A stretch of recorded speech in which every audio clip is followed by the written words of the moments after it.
Aleluia. Não saia. Há uma palavra de Deus para você. Pastor Eduardo, chega aqui. Louva a Deus pela sua esposa Paola, que Deus te abençoe. Regina, minha esposa, que Deus te abençoe. Todos os demais pastores.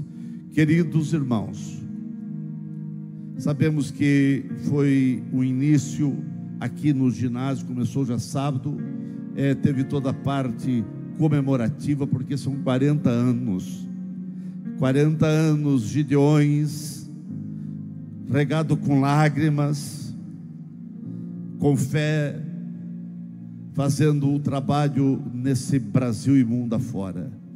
Então foi justa todo o tempo comemorativo, mas o melhor está agora, a palavra de Deus. Você tem que sair daqui renovado com a palavra de Deus. Levante a tua mão e abra o teu coração, porque tem uma mensagem de Deus ao seu coração. Aleluia. Queremos agradecer todos os nossos pregadores que pregaram e que vão pregar, na pessoa do pastor Reginaldo, do pastor, todos os pastores. Aleluia. Que Deus abençoe todos os pastores que pregaram e que vão pregar ainda. Pai querido, nesse momento, como sempre, tu tens usado o teu filho. Aqui está o teu filho, pastor Eduardo. Como sempre tu tens usado, usa-o mais uma vez, com graça, com unção, com intrepidez, com ousadia. E assim, ó Deus, que este ambiente, o teu nome venha a ser glorificado, e todos possam sair daqui renovados, avivados e abençoados. Usa teu filho, Pai, em nome de Jesus. Pastor, toda a liberdade com o tempo, não se preocupe com o tempo, deixa Deus se usar. Vá em frente. É com alegria que nesta noite saúdo a todos com a paz do Senhor. Quero tributar a Deus honras e glórias pelo privilégio de estar em sua presença e assim poder adorá-lo na beleza de sua santidade, entendendo que somente o Senhor é digno de toda honra e de toda glória. Que satisfação retornar à capital das missões, no estado de Santa Catarina, a cidade de Camboriú, e nesta oportunidade poder tomar parte desta data histórica, que são os 40 anos dos Gideões missionários da última hora. 40 anos unindo o Brasil e o mundo para a grande colheita final. Deus seja louvado pela vida do pastor Zilmar Miguel, sua mãe digna esposa, irmã Maria Inês, esse casal que tem a marca indelével da oração e da humildade. Que Deus em Cristo continue vos abençoando e vos guardando à frente desta bonita família, pastor Giovanni, pastor Abner, em nome de quem saúdo todos os demais membros da família. Rever aqui pastor Nilton dos Santos, presidente da convenção nesse estado, um amigo que Deus tem me dado, irmã Regina, sua esposa. É muito bom poder revê-los, pastor Sérgio Melfior, pastor Ezequiel Montanha, enfim, toda a mesa diretora da convenção do estado de Santa Catarina. Trago aos senhores saudações do presidente da Convenção Geral das Assembleias de Deus no Brasil, pastor José Wellington Costa Júnior, que quis muito estar aqui, mas por motivo de força maior não pôde estar presente, mas saúda pastor Nilson e todo o ministério, pastor Nilton e todo o ministério da igreja no estado de Santa Catarina. Deus seja louvado pela vida dos pregadores que aqui estão, tantos amigos da minha geração, outros de uma geração mais velha, outros de uma geração mais nova. Sejam todos louvados. Deus seja louvado pela vida de todos os senhores. Mas quero citar aqui o nome de um amigo, de um irmão, pastor Ângelo Galvão, que vai pregar amanhã à tarde. Que Deus lhe abençoe. Em seu nome, cumprimento todos os demais pregadores. Trago saudações da igreja aonde sou pastor, na cidade de Três Lagoas, no estado do Mato Grosso do Sul. Temos uma bonita caravana aí. Os três lagoenses, por favor, levante a mão aí e diga glória a Deus. Viemos numa bonita caravana. Deus seja louvado pela vida de todos vocês.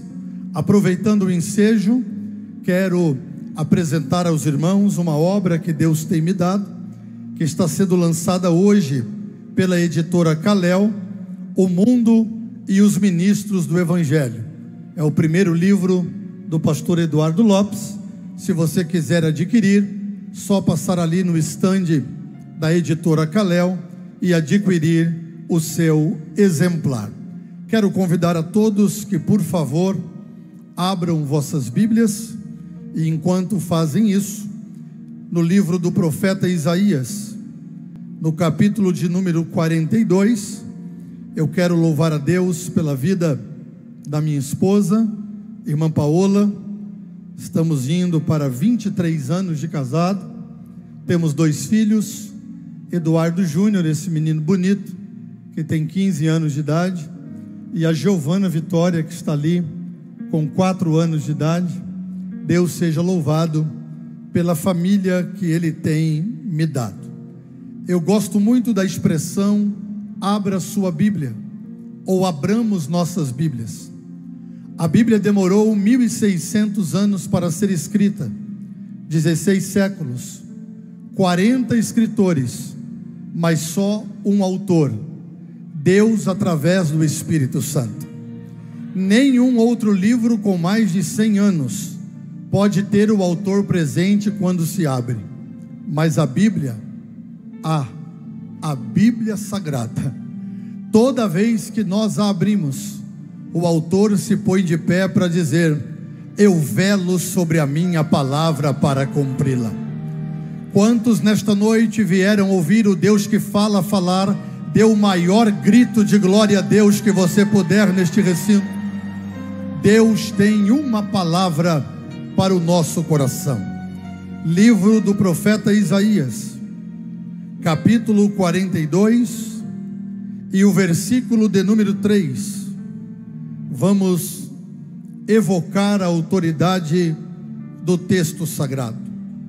Isaías, capítulo 42 e versículo 3, assim está escrito: a cana trilhada não quebrará, e nem apagará o pavio que fumega. Em verdade produzirá o juízo. Olhe para alguém que está ao seu lado e repita, por favor, após mim: não quebrará a cana trilhada, e nem apagará o pavio que fumega. Dá para dizer para pelo menos mais 2 pessoas? Diga: a cana trilhada não quebrará, e nem apagará o pavio que fumega. Aqueles que podem, dêem um grito de glória a Deus e tome o seu assento para ouvir a palavra do Senhor. É perceptível, notório, visível e chega a ser tocável que a presença de Deus está neste ambiente esta noite. A emocionante cerimônia alusiva aos 40 anos dos Gideões missionários da última hora nos fez rememorar um legado de avivamento, um legado de missões que há 40 anos, oriundos desse altar, tem impactado o Brasil e o mundo. Quantos pregadores não foram usados nessa tribuna para impactar multidões? Quantos ministérios não nasceram impactados pelos Gideões missionários da última hora? Quantos sonhos, quantas chamadas, quantas vidas afogueadas pelo poder do Espírito Santo, porque Deus acendeu uma chama em Camboriú, e essa chama não se apagará. Por várias vezes fui às lágrimas sentado ao lado de minha esposa, relembrando de promessas, relembrando de palavras que ouvimos nesse altar. 40 anos marcam sempre um novo momento da ação de Deus na Bíblia Sagrada. E eu acredito que os 40 anos que virão pela frente, se Jesus não voltar, porque aguardamos Ele agora, será de muito poder, de muita graça, de muita glória e de muita revelação de Deus para os gideões missionários da última hora. Paira sobre todos nós a expectativa de que Deus fale conosco uma vez mais pelo poder de sua palavra. Reconhecendo a minha total dependência de Deus, a minha limitação e pequenez, posso afirmar, sem titubear a minha fala: Deus falou comigo para esta noite. Eu sou portador de uma mensagem de Deus para o vosso coração e para o coração dos milhares que estão conectados através das plataformas digitais. Então, a partir de agora, passo a pregar: não quebrará a cana que foi trilhada, e nem apagará o pavio que fumega. Quando olhamos para a Bíblia Sagrada e nos deparamos, nobre pastor Reginaldo Ribeiro, meu amigo, com o livro do profeta Isaías, estamos nos deparando com um dos maiores ministérios do Antigo Testamento. Mas antes de falar do livro propriamente dito, me deixe falar um pouco a respeito da vida deste profeta, iniciando pelo significado do seu nome. Isaías, cujo nome quer dizer Jeová é a salvação, filho de Amós, dentro da teologia sistemática, classificado como um dos profetas maiores, porque junto com Ezequiel, Daniel e Jeremias, foram os profetas que mais profetizaram. Diz-nos a Bíblia Sagrada que o ministério de Isaías acontece exatamente do ano 740 ao ano 700 antes de Cristo. Profetiza ele por 40 anos ininterrupto. Profetiza durante o reinado de alguns reis. Passo a reportar quais reis são esses: o rei Uzias, o rei Jotão, o rei Acás, o rei Ezequias e também o rei Manassés, todos reis do reinado do sul, cujas duas tribos, Judá e Benjamim, e a capital Jerusalém, compunham esse reino tão importante. Sabemos que após a morte de Salomão, o reino de Israel foi rasgado. Reino norte, com 10 tribos, capital Samaria, com 19 dinastias, começando pelo rei Jeroboão e terminando pelo rei Oséias. Reino sul, também com 19 dinastias, 2 tribos, como já reportado, Judá e Benjamim, capital Jerusalém, começando com Roboão como primeiro rei e terminando com o rei Zedequias. O reino norte vai durar cerca de 200 a 250 anos e termina no cativeiro assírio, que ocorre no ano 722, quando o imperador assírio Salmaneser invade os termos do reino do norte. O reino do sul vai passar pelo cativeiro babilônico, exatamente no ano 586, quando Nabucodonosor, o imperador babilônico, manda chamar Nebuzaradã, o capitão da guarda babilônica, e dá uma ordem para que Jerusalém fosse invadida. O reino do sul durou um pouco mais do que o reino do norte, cerca de 350 anos. Mas tanto o reino do norte quanto o reino do sul passam por dois períodos traumáticos, que são os cativeiros. Reino do norte, cativeiro assírio, e reino do sul, cativeiro babilônico. O profeta Isaías será chamado por Deus em meio a uma visão no mínimo gloriosa. Diz-nos a Bíblia Sagrada, no capítulo de número 6 do livro de Isaías, que no ano em que morreu o rei Uzias, Isaías tem uma visão. Sabemos, à luz da Bíblia Sagrada, que Isaías tinha grau de parentesco com Uzias, possivelmente um sobrinho de um tio poderoso, sobrinho de um monarca proeminente. Mas agora Uzias está morto, e Isaías vai ser chamado para ser profeta, vai ser santificado. Mas o que me chama a atenção, e lá vai a primeira revelação da mensagem que o Senhor me confiou, é que no capítulo 6, pastor Renan Lopes, Isaías é santificado, mas isso não quer dizer que ele começou a trabalhar para Deus no capítulo 6, porque no capítulo 1 e no capítulo 2, Isaías teve visões. No capítulo 1, versículo 1, está escrito: visão que teve Isaías, filho de Amós. Capítulo 2, versículo 1, visão que teve Isaías, filho de Amós. Então o ministério não começa no capítulo 6, o ministério começa no capítulo 1. É que no capítulo 6, pastor Antônio Márcio, ele é santificado.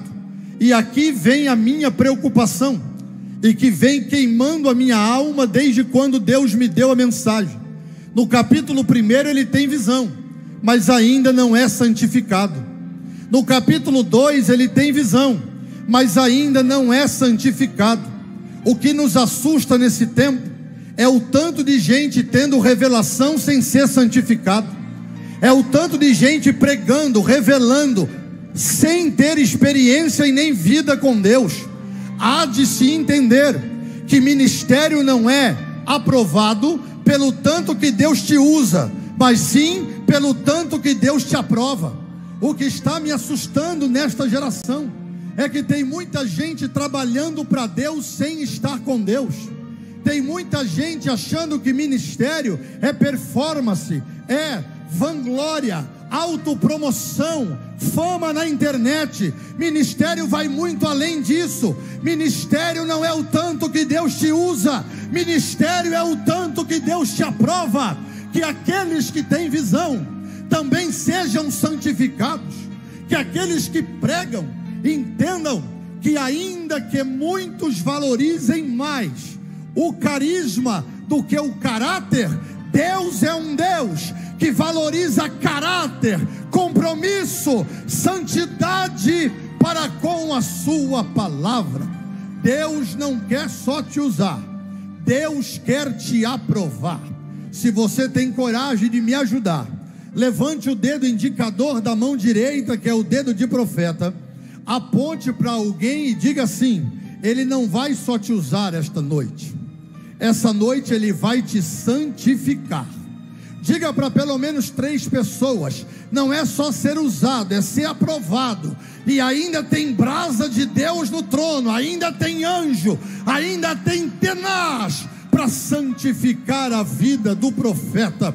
Aqueles que entendem o que estão ouvindo, levante as 2 mãos o mais alto que puder e segure ela levantada, por favor. Levante e toque lá no 3º andar. Se você pode, junto com a mão, levante a voz e grite comigo assim, ó: Deus! Dá para ser mais alto, diga: Deus! O que está demais tira, e o que está faltando acrescenta. Eu não quero só ser usado, eu quero ser aprovado. Se isso é verdade, junto com a mão, levanta a voz e dá o maior grito de glória a Deus que você puder esta noite. Deus precisa santificar a nossa geração. Santidade ao Senhor. Ser usado e ser também aprovado. Capítulo 1, visão. Capítulo 2, visão. Capítulo 6, santificação. E no ano em que morreu o rei Uzias, eu vi ao Senhor. Eu vi a Adonai assentado num alto e sublime trono. Lá vai a segunda revelação da mensagem. Ele está acostumado com o trono da terra, pastor Nilton, mas agora ele viu o trono do céu. Está de luto porque o tio poderoso morreu e o trono está vago por um momento. E esse negócio de trono parece que deixa o povo meio alvoroçado, porque quem é que não gosta de um trono? Quem é que não gosta de uma cadeira? Mas no reino de Deus, disse o profeta Daniel, que quem põe rei no trono é Deus, e quem tira rei do trono também é Deus. Se nós entendêssemos isso, não precisaríamos brigar por nada. Não deve haver rivalidade entre nós, porque aquilo que é seu, e aquilo que é meu, e aquilo que Deus estabeleceu, está estabelecido. Sabe qual é o maior símbolo e a maior essência da humildade? É quando você reconhece que alguém pode ser melhor do que você em alguma área, e isso não te incomoda, porque Deus usa cada um de um jeito, cada um de uma forma. Dá para tocar na mão de alguém e dizer assim, ó, o que é seu é seu. Não, você não disse com coragem. Diga, o que é seu, e o que é meu, e nós não precisamos brigar por nada.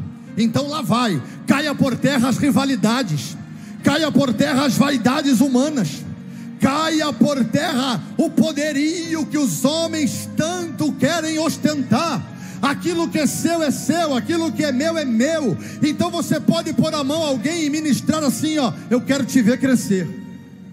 Se falou baixinho é porque não quer de verdade. Fale com coragem. Diga, eu quero te ver crescer, eu quero te ver prosperar, e eu não vou ficar com inveja, porque aqui não tem um que perde e outro que ganha. Aqui quem perde é Satanás, e quem ganha é o reino de Deus. Eu vi o Senhor assentado num alto e sublime trono. Ele está acostumado com o trono da terra, mas agora ele viu o trono do céu. Para dar glória a Deus agora, só se tiver nenhuma vaidade na sua vida, você vai se manifestar com um grito de glória. Diferença do trono da terra para o trono do céu. Trono da terra, senta um hoje, amanhã senta outro. Trono do céu, ninguém tira Deus de lá. Ele é Deus de eternidade a eternidade. Trono da terra balança, pastor Galvão. Trono de cima é sempre firme e inabalável. Trono da terra tem substituto. Trono do céu, Jeová está assentado no trono, e nós que conhecemos o seu nome, abrimos a boca para render-lhe glória, porque aqueles que conhecem o Senhor do trono não pode estar em silêncio. Eu vi. Eita, que eu estou sentindo graça. O coração parou de bater na garganta e agora está batendo no peito. Agora eu já firmei o pé no chão e vou dar lugar, e vou entregar tudo que Deus me deu para esta noite. Levante a mão, abre a boca e dê o maior grito de glória para o Deus que está sentado no trono. Ele é digno. Eu vi o Senhor, e Ele me santificou. Vai doer, mas eu preciso falar, porque o dia que eu não prestar mais para falar o que Ele me manda, não me presto nem para viver mais.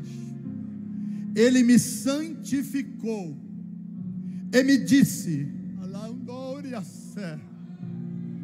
perdoados estão os teus pecados, e arrancada foi a sua iniquidade. Lá vai a terceira revelação. Pecado Deus perdoa, mas iniquidade Deus tem que arrancar. Pecado Deus perdoa, agora a iniquidade tem que ser tratada. 40 anos de Gideões missionários da última hora e um novo tempo não só para os Gideões, mas para o Brasil. Iniquidade, prática de pecado deliberado, brincar com o sagrado, profanar o santo. Mas aquele que caminha no meio dos 7 castiçais de ouro está dizendo: já começou a faxina. O leão está rugindo no Brasil. As máscaras estão sendo arrancadas, e aquele que reina está dizendo: eu arrancarei a iniquidade dos altares, porque eu sou o dono da obra. Perdoados estão os teus pecados, e arrancada foi a sua iniquidade. E agora iniciará o ministério de Isaías: trabalho e santificação, santificação e trabalho. Trabalho sem santificação, escândalos. Trabalho sem santificação, vergonha. Trabalhar para Deus sem estar com Deus, ativismo eclesiástico. Pregadores profissionais, cantores profissionais, fã-clubes, celebridades do meio gospel, e o boi está tropeçando, a arca está caindo, porque essa nunca foi a proposta do reino. O reino não é levantar estrelas, o reino é levantar homens piedosos, cheios de Deus, que tenham coragem para entregar a vontade de Deus para essa geração. É melhor ser um anônimo resistente do que um famoso caído. Levante o dedo indicador da mão direita de novo e me ajuda aí, depois das 9. É 9h05 no meu horário lá no Mato Grosso do Sul, aqui já é 10, não é? É isso?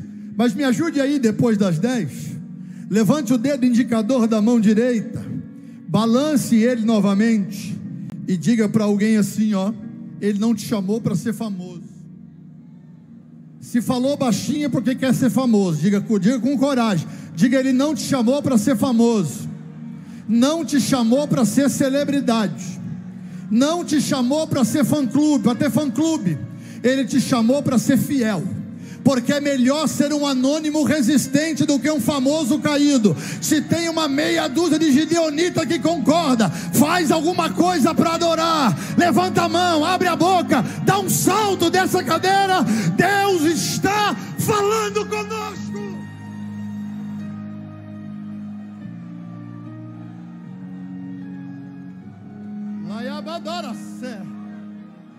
Eu estou sentindo temor aqui, eu estou sentindo graça de Deus aqui. Se tem mais uma meia dúzia sentindo, levanta a mão e vamos adorar pelo menos por 20 segundos. Quem tiver glória, diga glória.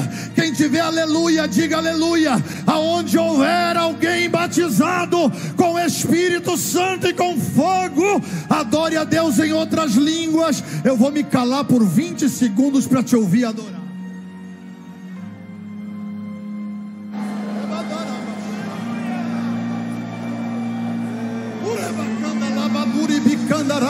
O canal está sendo desobstruído. Levanta-te, resplandece, porque já vem a tua luz, e a glória do Senhor vai nascer sobre a tua vida esta noite. Anônimos resistentes, melhor do que famosos caídos. Me ajuda aqui, Jesus.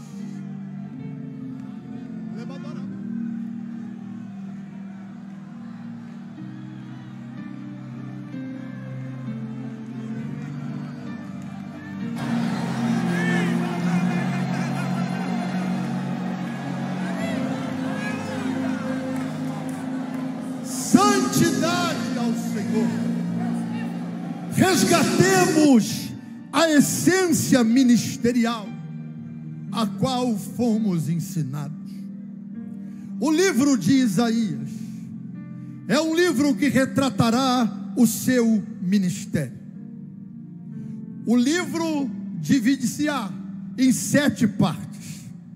Obviamente que não tenho tempo hábil para falar sobre as 7, mas os 66 capítulos do livro se dividem em 2 partes. A primeira parte com 39 capítulos e a segunda parte com 27 capítulos. O livro de Isaías, com os seus 66 capítulos, é considerado a Bíblia do Antigo Testamento, ou a Bíblia dentro da Bíblia. As 7 sessões de estudo vai culminar na 7ª, porque do capítulo 40 até o capítulo 66, esses 26 capítulos vão tratar de uma palavra importante chamada restauração. Deus restaurará o seu povo. Mas antes de falar do capítulo lido, que é o 42, o ministério de Isaías, depois de ser santificado, denota uma relação matrimonial, porque Isaías vai casar-se com uma mulher. Nos dias atuais, cabe dizer, ainda que tentem nos amordaçar a qualquer custo, que casamento à luz da Bíblia é um homem casado com uma mulher e uma mulher casada com um homem. O profeta Isaías casa-se com uma mulher que ele denomina e nomina no capítulo 8 e versículo 3 do seu livro, chamando a mesma de a profetisa. Ele tem com essa mulher 2 filhos, a saber, o primeiro, Sear-Jasub, e o segundo, Maer-Salal-Hasbaz. O primeiro nome hebraico do primeiro filho, Sear-Jasub, quer dizer remanescentes voltarão. O segundo filho, Maer-Salal-Hasbaz, quer dizer destruição iminente, castigo iminente. Sabe o que Deus está a dizer com os 2 filhos de Isaías? Eu vou abrir uma ferida, mas eu vou fechar a ferida que eu abri. Maer-Salal-Hasbaz, haverá um castigo iminente, a vara disciplinadora se estenderá, e o cativeiro babilônico será estabelecido. Passo a reportar esse momento traumático para interpretar o nome do filho e a ferida que abre e a ferida que fecha. Diz-nos a Bíblia que antes do cativeiro babilônico, Deus levanta o profeta Jeremias. O nome Jeremias quer dizer Jeová é alto, ou Jeová eleva. Jeremias, o filho de Ilquias, sacerdote das terras de Anatote. Diz a Bíblia que Jeremias profetiza e o povo não ouve. Jeremias, aos olhos humanos, um profeta sem público, um profeta sem aplausos. Quem olha para Jeremias pode até pensar, é um fracasso, mas lá do céu Deus olha para Jeremias e diz, é um sucesso, porque sucesso para Deus não está relacionado a aplausos ou a aceitação pública. Sucesso para Deus está relacionado à obediência e à fidelidade ao propósito. Jeremias profetiza, o povo não se arrepende. Deus então vai usar a vara disciplinadora, Maer-Salal-Hasbaz, castigo iminente. A vara disciplinadora se estenderá. Nabucodonosor chamará Nebuzaradã, e dá para se ouvir o trote dos cavalos dos babilônicos viajando para Jerusalém, as carruagens, os cavalos em cima dos cavaleiros, ou os cavaleiros em cima dos seus cavalos, os muros são derrubados, os portões são queimados a fogo, o templo é saqueado, e o povo é levado cativo para a Babilônia. Na primeira leva, no meio dos nobres, dos ricos, o profeta Daniel. Na segunda leva, no meio dos oficiais, o profeta Ezequiel. E a terceira leva, o profeta Jeremias, no meio dos pobres. A ferida foi aberta, o povo está cativo, eles não deram ouvidos à voz de Deus. Maer Salal Hasbaz, 70 anos de cativeiro babilônico, porque eles ficaram 490 anos sem guardar o ano sabático. O ano sabático era o 7º ano.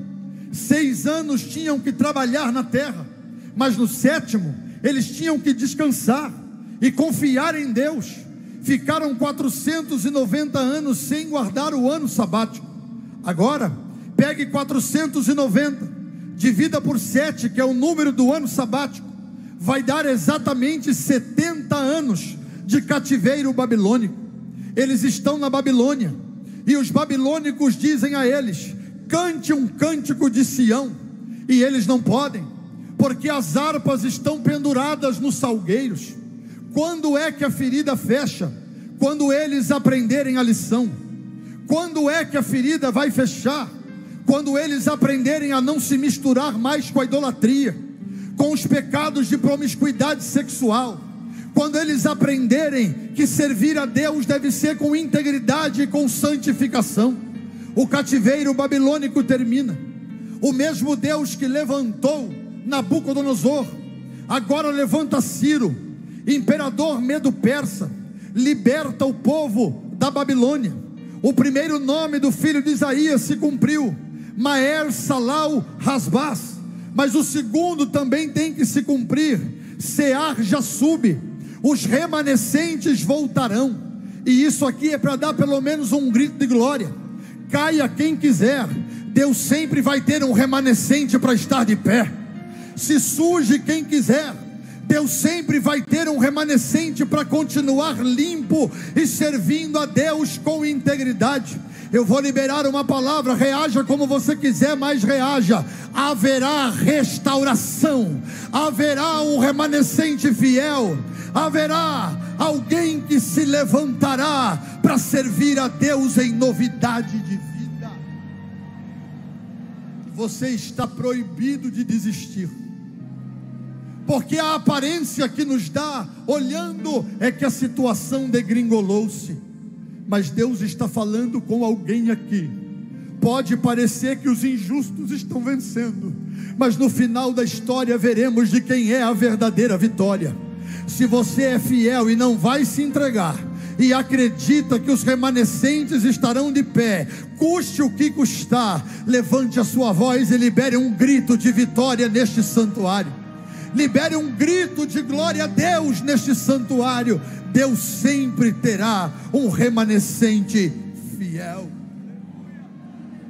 Vamos interpretar o capítulo lido e encerrar o sermão desta noite. Entendo que a hora passou muito rápido, mas eu preciso dizer isso a vocês, para, de forma digna, entregar o que recebi do Senhor. Os remanescentes voltarão. Nós vamos aprender a lição. A vara disciplinadora de Deus está nos ensinando. E agora passo a dizer com muito temor o que vou dizer. Nunca vivemos um tempo de tantos escândalos. Nunca vivemos um tempo de tanta briga pelo poder. Nunca vivemos um tempo como agora de tanta vaidade eclesiástica. Só que Deus está falando conosco, aprendam a lição. Enquanto não aprenderem a lição, eu não tirarei a vara da disciplina. E Deus usa a boca desse simples vaso de barro para dizer: vai chacoalhar a nação brasileira. O que temos visto não pode se comparar com aquilo que ainda virá. Deus vai começar a tratar em público aquilo que não se deixou tratar em secreto. Ele levantará as vestes dos sacerdotes. Vem coisa pior por aí, mas Deus está dizendo: os remanescentes não vão se corromper. Os remanescentes não vão se entregar. Será que tem pelo menos uma meia dúzia de remanescentes aqui, que num grito de glória pode dizer assim, ó: venha o que vier, eu vou estar de pé. Aconteça o que acontecer, eu não me rendo, não negocio, não vou ceder. Eu vou permanecer naquilo que fui ensinado. Segure a mão da pessoa que está ao seu lado. Só quem está sentindo o temor que eu estou sentindo, segure. Aperte a mão dele ou dela até ele dizer um grito de glória a Deus. Levante a mão dele ou dela como uma bandeira. No púlpito também, se puderem. Balance a mão dele ou dela e diga assim, ó: caia quem quiser, você vai estar de pé. Se suje quem quiser, você vai ficar limpo. Você não vai negociar valores inegociáveis. E lá vai agora a guerra para vencer. Balance a mão dele e dela e diga assim, ó: o diabo não vai tocar na tua unção. O diabo não vai tocar no teu ministério. O diabo não vai tocar na sua família. Se você é um remanescente que não vai negociar, junto com a mão levanta a voz. E se for pentecostal e estiver funcionando, abre a boca para adorar, porque Deus está falando.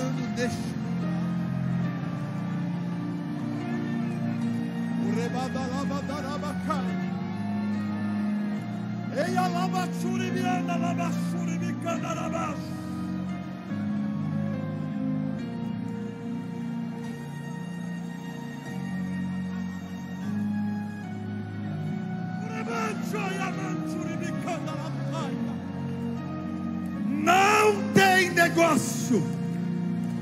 A figueira vai balançar,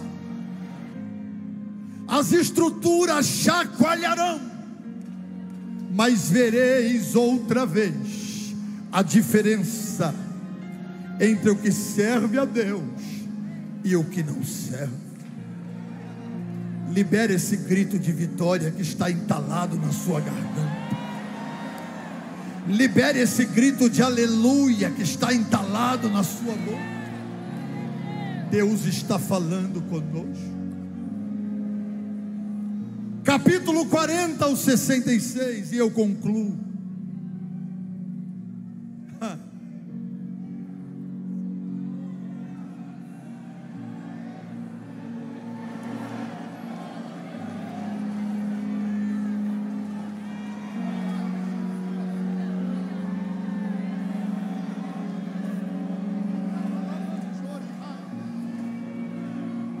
Tem remanescente recebendo dons do Espírito Santo aqui agora. O Espírito acabou de falar ao meu coração.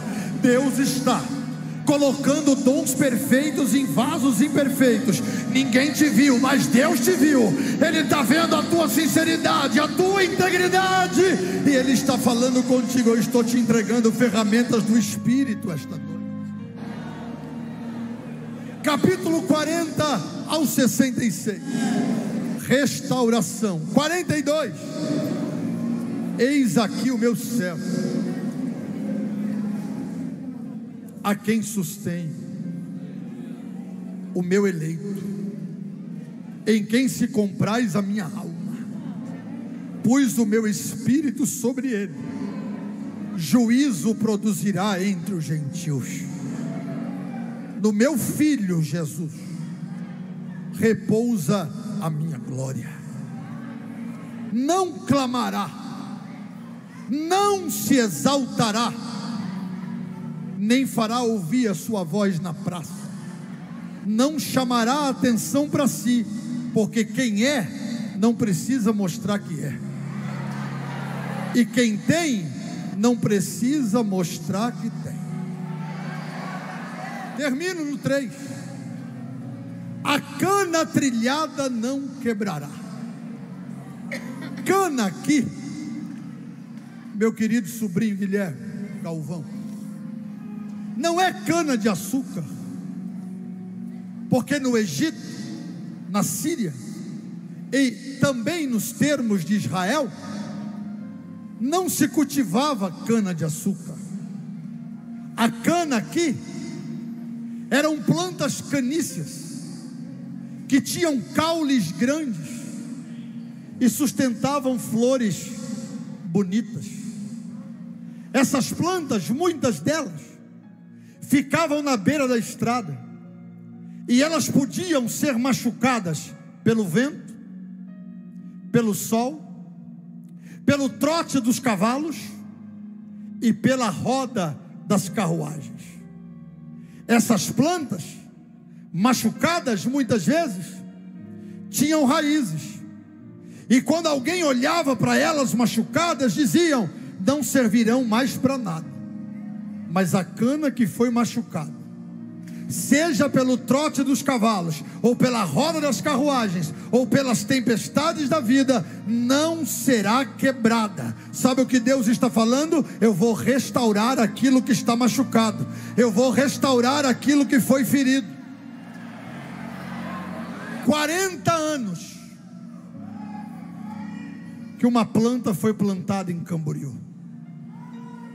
Gideões missionários da última hora passaram por aqui os trotes de alguns cavalos,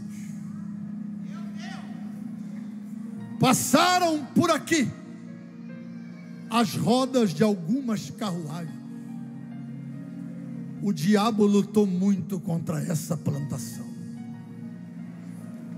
Acharam até que ela não sobreviveria. Não vamos entrar em detalhes, mas que a planta foi machucada, foi. Mas quem plantou ela se levantou, e ao cheiro das águas ela está frutificando de novo. Não com autopromoção e não com vanglória, mas com um homem que levanta todo dia às 6 da manhã para dizer: Senhor, preserva a planta, preserva a planta, preserva a planta. Pastor Moisés, a planta será preservada. Satanás achou, pastor Renan, que ia machucar a planta e que ela não levantava mais, mas árvore plantada por Deus ninguém arranca, e história escrita por Deus ninguém apaga. Dá para bater na mão de alguém e dizer: a planta está viva, a planta está de pé e está preservada, a planta está regada pelas águas do Espírito Santo, e quem viver verá, pastor Gilmar, o que vai vir por aí ainda: fogo, poder, glória, autoridade de Deus. Sai da frente, Satanás, a planta está preservada, a planta não foi quebrada.